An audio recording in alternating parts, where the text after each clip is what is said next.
Hello friends, welcome back to funtoo message channel के एक और वीडियो में आप सभी का स्वागत है। तो दोस्तों, आज हम प्रशांत धवन सर का वीडियो लेके आए हैं जो है करियर 247 चैनल से। तो करियर 247 पे एक वीडियो आई है, Indian navy is the guardian of Indian ocean. तो इंडियन ओशन में जो है आईएनएस विक्रांत जो हमारा एयरक्राफ्ट कैरियर है, यानी भारतीय नौसेना का, तो वो उस पर पीएम मोदी ने डिक्लेयर किया था कुछ आईएनएस विक्रांत पे। तो क्योंकि आप लोगों को पता होगा कि दिवाली को जो है पीएम मोदी जी वहाँ गए थे नौसेना के उसके साथ दिवाली मनाने के लिए, हमारी भारतीय नौसेना के साथ, और आईएनएस विक्रांत पे उन्होंने कुछ बातें करी हैं। तो वो क्या क्या बातें करी हैं वो इस वीडियो में प्रशांत धवन सर हमें डिटेल में बताएंगे। तो बाकी इन लोगों के रिएक्शंस जो हम वीडियो के एंड में देखेंगे। तो स्टार्ट करते हैं वीडियो। और वीडियो देखने से पहले चैनल पर नए हैं तो सब्सक्राइब कर लेना और बेल आइकन प्रेस कर देना, ताकि जब भी वीडियो अपलोड करें उसका नोटिफिकेशन भी आप लोगों को मिल जाया करे। तो देखते हैं आज का वीडियो और मिलेंगे वीडियो के लास्ट में। नमस्कार, वेलकम टू करियर 247। मैं हूं प्रशांत धवन। उम्मीद करता हूं आपकी दिवाली अच्छी बीती होगी। पीएम मोदी ने इस बार की दिवाली सेलिब्रेट करी है आईएनएस विक्रांत पर। भारत के पास आज के समय दो एयरक्राफ्ट कैरियर हैं, एक तो रशियन ओरिजिन का आईएनएस विक्रमादित्य और दूसरा completely 100% made in India INS Vikrant. Now इससे रिलेटेड बहुत सारी वीडियो सामने आई है, बहुत सारी फुटेज सामने आई है, मगर मेरा प्राइमरली फोकस था कि पीएम मोदी ने आईएनएस विक्रांत पर इंडियन ओशन के बारे में क्या क्या इंपॉर्टेंट कमेंट्स दिए हैं। क्योंकि आने वाले समय में आपको यह बता दूं, जो देश हिंद महासागर को डोमिनेट करेगा, और डोमिनेट करने से यह मतलब नहीं है कि अटैक करना शुरू कर देगा या फिर मिलिट्री मसल दिखाएगा, वो चाइना जो साउथ चाइना सी में करता है वैसा नहीं। डोमिनेशन का मतलब होता है उनकी प्रेजेंस होगी, उनके पास पावर होगी। You don't have to use your power, but आपके पास वो पावर है, आप दुनिया को पावर दिखा पाओ, उससे ही काफी सारे निर्णय आपके हिसाब से लिए जाएंगे। और ये जो स्टेटमेंट है ना कि हमारी नेवी गार्डियन है ऑफ द इंडियन ओशन, ये स्टेटमेंट चाइना को हमेशा चुभी है जब भी पीएम मोदी ने ऐसा कहा है। चाइना की तरफ से आप देखोगे काफी स्टेटमेंट्स आई हैं ओवर द इयर्स कि हिंद महासागर किसी एक सर्टन कंट्री का नहीं है या फिर कोई सर्टन कंट्री इसका गार्डियन नहीं है। यहाँ पे आप लोग देख पाओगे चाइना की सरकार ने पिछले 10 सालों से, ये मैंने देखा था 2015 से चाइना ने स्टार्ट किया है, एक लाइन लगातार रिपीट करी है, वो ये है, Indian ocean is not India's ocean. अगर इसका नाम इंडियन ओशन है तो इसका यह मतलब नहीं है कि ये इंडियाज ओशन है। उल्टा आप अगर चाइना की बुक्स देखो, जो इनके सरकारी डॉक्यूमेंट्स देखो, वहां पे इन लोगों ने ऑलरेडी इंडियन ओशन जो ये नाम है ना, ये बहुत ज्यादा कम यूज करना स्टार्ट कर दिया। और उसके अलावा इंडियन ओशन के कई जो अंडर सी फीचर्स हैं इनको बांट दिया है। बेसिकली इंडियन ओशन को ये एक कंप्लीट ओशन ना देखकर छोटे छोटे पार्ट्स में डिवाइड कर रहे हैं, और उन पार्ट्स का इन्होंने नाम दे दिया है अपनी मैंड्रिन भाषा में। चाइना में लोग मैंड्रिन बोलते हैं, तो ये बहुत ही इंटरेस्टिंग है। चाइना को जहां भी अपना इंटरेस्ट दिखता है, सबसे पहले ये लोग वहां पर अपनी लैंग्वेज के हिसाब से नाम डालना स्टार्ट कर देते हैं, और ये कहते हैं कि ये साइन है हमारी नेशनल पावर का। और अगेन एक बार को यहां पे आप कह सकते हैं कि इंडिया के सामने कितना बड़ा चैलेंज है। एक तरफ expansionist China, China is an expansionist power, ये कोई डाउट की बात नहीं है।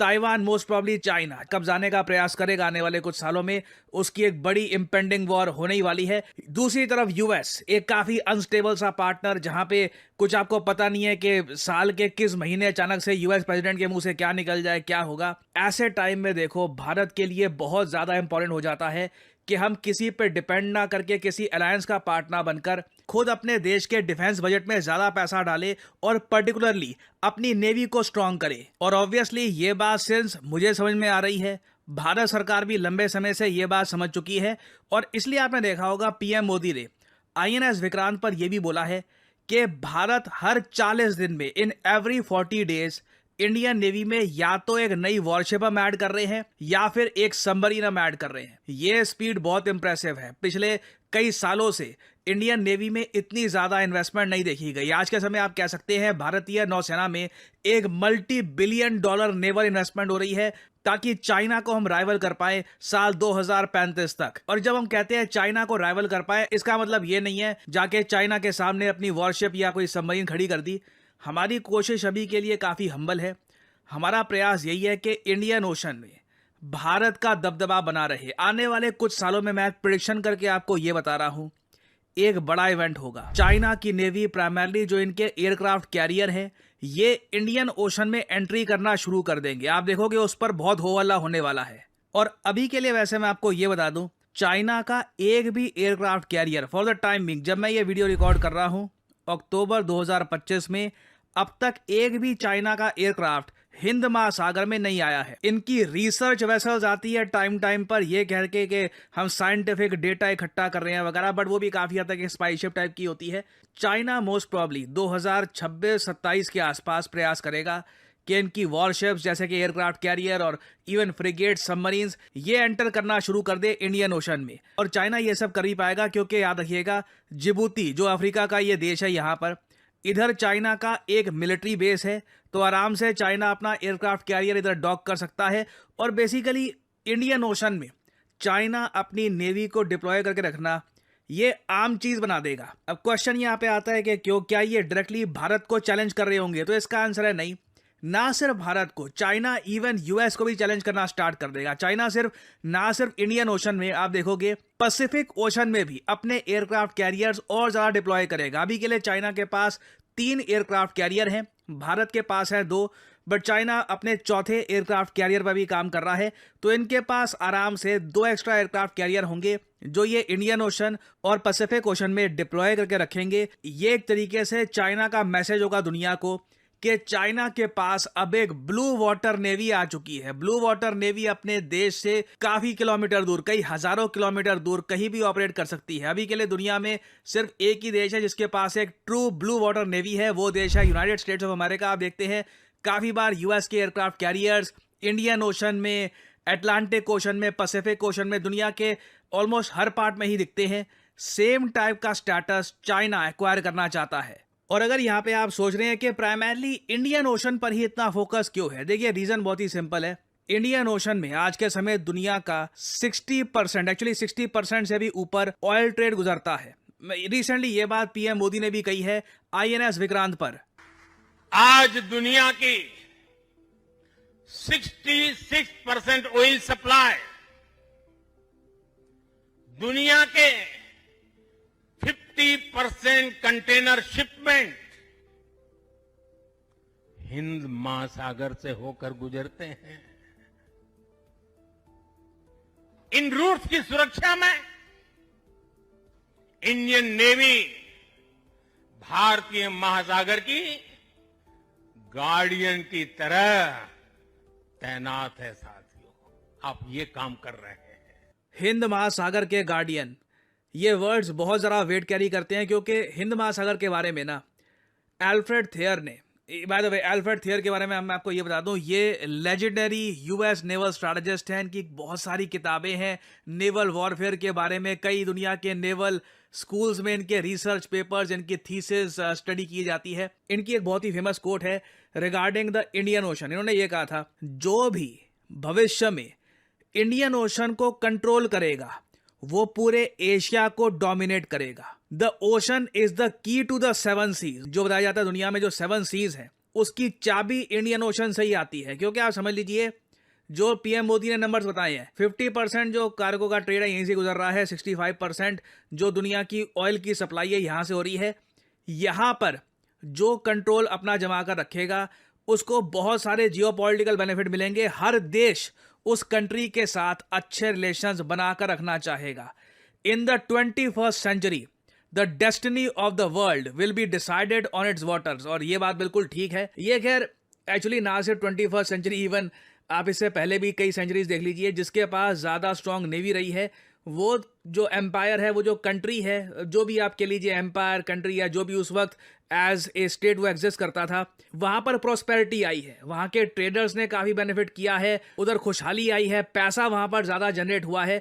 तो इंडिया के लिए बहुत ज़्यादा इंपॉर्टेंट है कि आने वाले समय में जब चाइना इंडियन ओशन में अपनी एंट्री करेगा, भारत अपनी डोमिनेंस इंडियन ओशन में बनाकर रखे। और आने वाले समय में अगर मान लीजिए ऑपरेशन सिंदूर को कंटिन्यू किया जाता है या उसका पार्ट 2 या जो भी कह लीजिए उसका आगे का हिस्सा और अगर होता है, उसमें भारत के नेवल चीफ ने ऑलरेडी कह दिया है कि अगर जरूरत आन पड़ी तो इस बार ओपनिंग, इस बार शुरुआत भारतीय नौसेना करेगी। और ये भारत के लिए एक तरीके से दुनिया को बताने का एक तरीका भी होगा कि भारतीय नेवी कहाँ खड़ी है। That will be very important. आने वाले समय में आप देखेंगे इंडियन नेवी बहुत ही ज्यादा न्यूज में रहने वाली है। Lot of things will happen.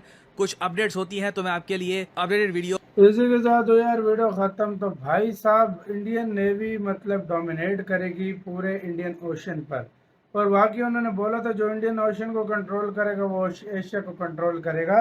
यही चीज हो रही है, और चाइना इससे बहुत जल्द है। वो कहता है कि इंडियन ओशन इसका नाम ही क्यों पड़ा है। यार देखो वो कहता है नाम ही क्यों पड़ा है इसको इंडियन ओशन ना बोलो। हाँ, ये ना समझो कि सारा भारत का ही है, ये सिर्फ भारत का अकेला थोड़ा सा हिस्सा है, बाकी और देशों यार का। देखो हाँ। इंडिया को भी एक चीज समझ आ गई है, वो हर 40 दिन बाद कोई एयरक्राफ्ट के कोई या तो सबमरीन या वारशिप, या हाँ। कोई वारशिप क्यों हाँ। बन रहा है। इंडिया को भी पता है कि आने वाले 20 से 25 सालों में इंडिया इस लेवल पर अपनी नेवी को लेकर जाएगा कि वो चाइना का मुकाबला कर सके, और चाइना इस टाइम अपनी नेवी को उस मुकाम पर ले जा चुका है कि वो यूएसए का मुकाबला कर सकने के यूएस की काबिल हो नेवी का जाएगा। भी वो भी मुकाबला नहीं कर सकते। देखो 11 एयरक्राफ्ट कैरियर है, चाइना के पास 3 है कि 4 है। 3 है। ठीक है ये हैं, लेकिन अगले 20 साल ये मुझे भी पता है। हाँ। अगले 20 तब तो साल में भारत मुझे भी भी चीन पता तक है, पहुंच जाएगा। मुझे भी पता है अगले 20 साल तक तो यूएसए की नेवी का मुकाबला ही नहीं है, नहीं है। है ही नहीं। चलें जी, वीडियो खत्म हो गई। इंटरेस्टिंग थी वीडियो।